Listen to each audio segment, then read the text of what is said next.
we've all had a nice and good break, and it's a good week for the media. The Super Bowl's on Sunday. Yeah. And we had our own political Super Bowl last night with President Obama down there in the House of Representatives. And well, so this LBC is, well, to assess the State of the Union. Yeah. And it looks like a pretty good performance. CNN says 76% of viewers had a positive response. 83% approved of its proposals according to CBS. And that's pretty good, though it's usually the average, because, most of the people in Lerner Piano Lounge or who gather to watch Obama's State of the Union are generally Obama supporters. But at the same time,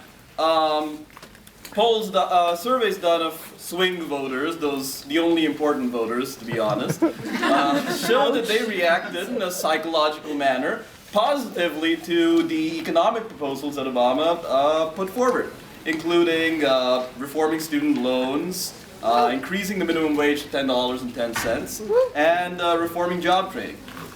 So 2014 is an important year. Midterms are coming up, and it's a difficult election, but all the same, we have some strong chances, and it's, I guess, a good time to assess how the year is going to go. So, if there's one thing that the State of the Union shows us, it's that executive orders are going to be a lot more prominent in views of shaping policy in the months to come. And Obama's already outlined a few of the ways in which he plans to do that. He, if I'm correct today, West Virginia set up MyRA, a Roth IRA, which means that it's a retirement account that has no tax upon withdrawal for those individuals who don't have it through their own employers. At the same time, he's raised the minimum wage to $10.10 for employees of federal contractors that are newly hired. Yeah, that's one good thing.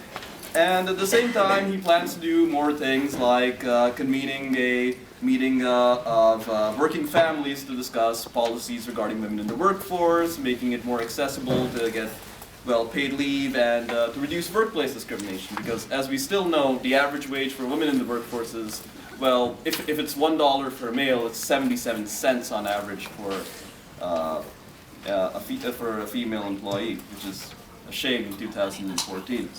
Now, at the same time, as the Wall Street Journal, if I'm correct, was quick to point out, these are piecemeal solutions that don't come together in a cohesive way to actually solve the entirety of, the legislative agenda that Obama is advocating. He spoke of immigration reform last night and environmental policy, things that will necessarily require Congress to act.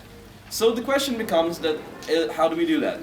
Analysts have said that, it's going to be a difficult fight in November. Chances of retaking the House appear slim. But at the same time, as the Chicago Tribune noted, a key strategy for Democrats is forcing Republicans to come up with alternatives to the solutions that have already been proposed. Healthcare is one notable example. As Obama himself pointedly said last night, if there's to rephrase him, if there's something better that you'd like to see done, propose it and we'll take a look at it. But as we know, responses like those are hard to come by. And that's shown in the Republican Party's own response to the State of the Union. It was pretty divided. There was an official response from Cathy McMorris Rodgers, who's the highest-ranking Republican woman at the current point in time. There was another response on behalf of the Tea Party Express from Mike Lee, the senator for Utah. And at the same time, Rand Paul had his own YouTube response, and his dad had his own town hall, with commentary before and after the event. So when you have four major Republican figures giving a response to one speech given by the president, it does show the divided nature of a particular party. And that's something that we can use, against Republicans in the elections that are to come. It's something that, derailed them in 2012 when Mitt Romney moved all the way to the extreme right on some positions from being a somewhat liberal Republican in Massachusetts during his time as governor. And eventually alienated a lot of voters. It's what alienated voters from the Republican Party in 2013 in Virginia, where most McAuliffe voters, to be honest, were like, we're not voting for the crazy guy. those experience. those are the experiences. So, you know, I talked to people about it over winter break, and they were like, "Oh, you campaigned in Virginia? That's where the crazy guy was, right?" And like, yeah. that's all the people. Not anymore. Very excited about it.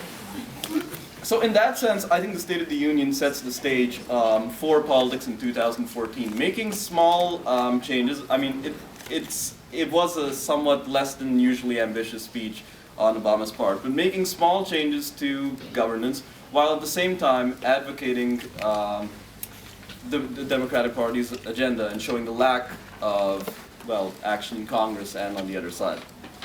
Thanks.